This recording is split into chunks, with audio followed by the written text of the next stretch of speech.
preocupação que está viva se caminho como que já Herbert é hecho com partner em coalição a indicar de não tem confiança mais em dia partner não. Esse aí não necessariamente significa mesura que tem uma situação que o governo a cair, se sai de uma reunião de raad formal, o governo me está em seu sostém. Nós temos colégio executivo no momento que está fazendo seu trabalho e está funcionando da melhor que não pode. Pero é hecho que confiança a bordo que está por parte da coalição,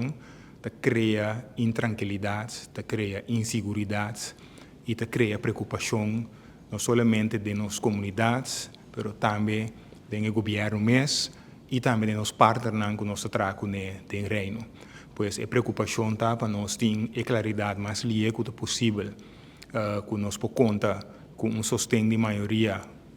de agora para adiante e que o colégio executivo também tenha segurança que não possível fazer trabalho dentro de tranquilidade.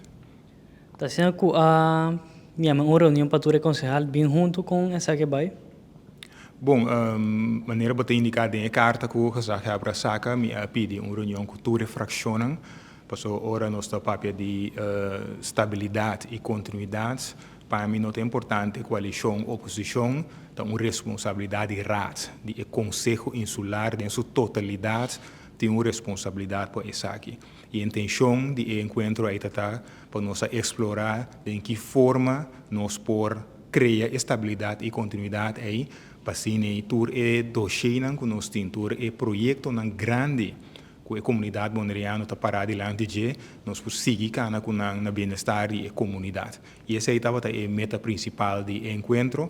e naturalmente me nota vai detalhes do que agora o papel de encontro e para sobre o tipo de certa reunião que o José Herbert tem índole, caráter confidencial para se não possível livre de participar e dar um pensamento,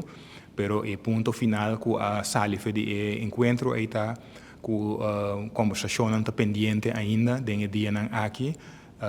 entre partes da coalição para chegar mais longe como possível para dar a claridade necessária na comunidade boneriana mas também nos parceiros.